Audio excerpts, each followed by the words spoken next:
Hey, what's up? It's Carson, and today I am making my 5 months on testosterone video. So first, we will start with the voice update. My name is Carson, and this is my voice pre-T. Hey, what's up? My name is Carson, and this is my voice 5 weeks on T.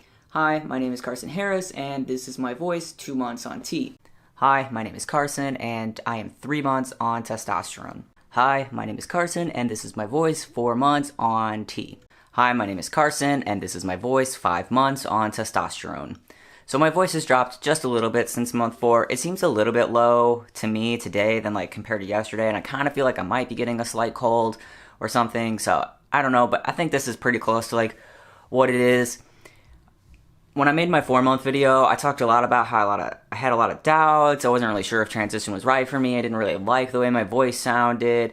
I feel like this month has been a lot more, it's been better for me mentally. So I have been feeling more accepting of my changes. There was actually a person at work that was really respectful and asked me if I was trans, and they asked me specifically because they wanted to be respectful. And that kind of helped me accept myself a little bit better, knowing that there are people at work that aren't judging me, that are actually very pro, you're valid and you're, who you want to be and everything like that. So that helped. I do think it still feels kind of weird to speak, but it's starting to get more, I'm getting more used to it. But when your voice drops, and I'm sure it's this way for cis boys too, it just feels different. I can feel it a lot through here, and I don't necessarily love it, but it's something I'm getting more used to. I don't really know how to describe it, but in some aspects, I almost felt claustrophobic from my own voice, which I feel I don't know if people would get, but it's I felt since I didn't have a full voice, I don't know, there was just, it gave me anxiety.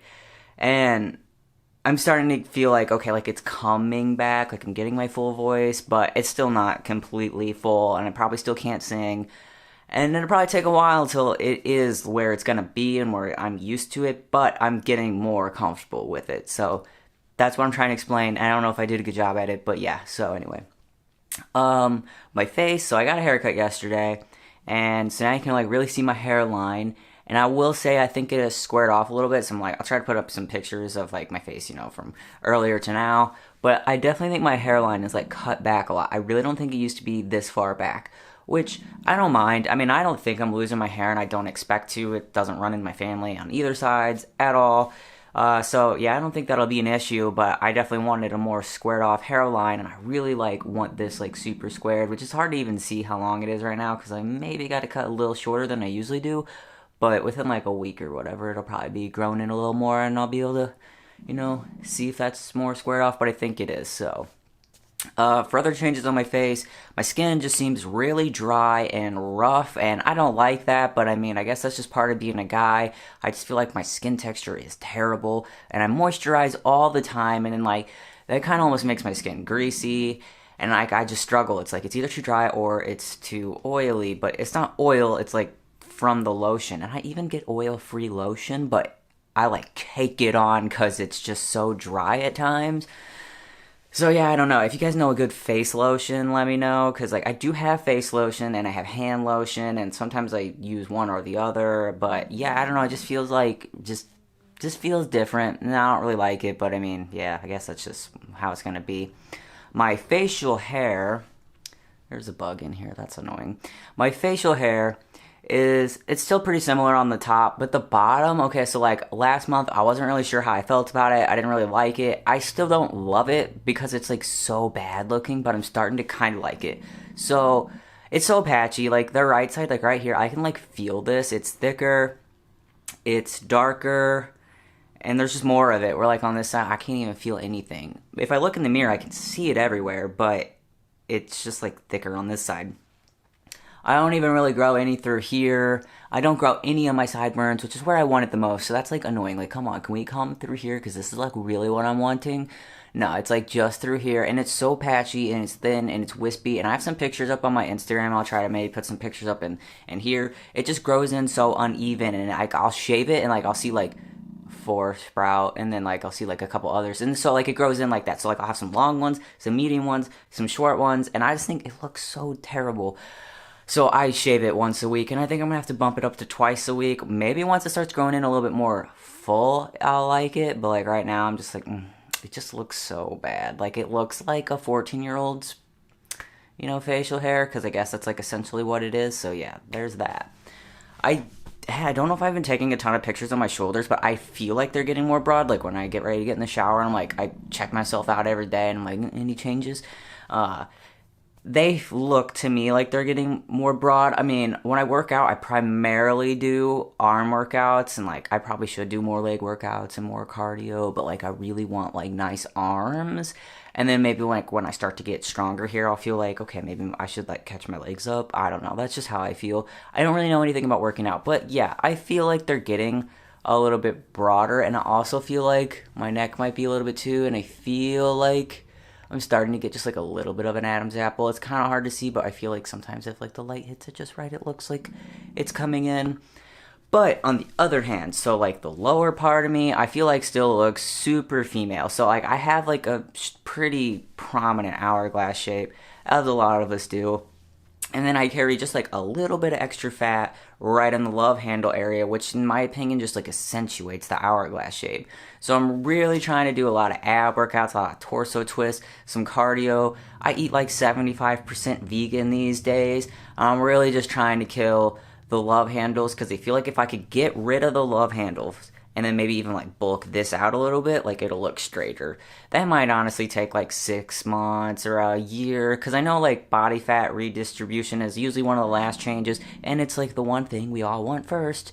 So, yeah, it's kind of, like, increasing my dysphoria, because I feel like in some aspects I'm starting to look more male, and then I'll look in the mirror right before I take a shower, and I'm just like, oh my gosh, like, from here, it looks so female, from, like, my chest and my hourglass shape. Yeah, I really don't like it. I also don't think my thighs look exactly masculine either, but, like, I almost always wear pants. Like, I never, like, walk around without pants.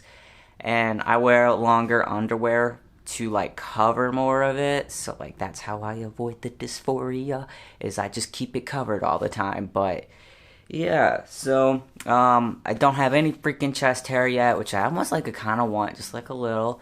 My stomach hair is still, like, it's kind of, it's not really all that, like, prominent, and, like, that's most of my physical changes. I did go see my informed consent doctor here, and they were, like, way cooler than the one in Minnesota. They already kind of want to bump up my dose, which, like, right now I'm like, you know what, I'm cool with where my dose is. Like, let's just keep it here for, like, a little bit longer. I'll let you know when I want to bump it up. But I don't know, like, they seemed like it's not just informed consent. Like, they do informed consent, but they're like just like a regular doctor's office, where the other place was just, like, completely trans.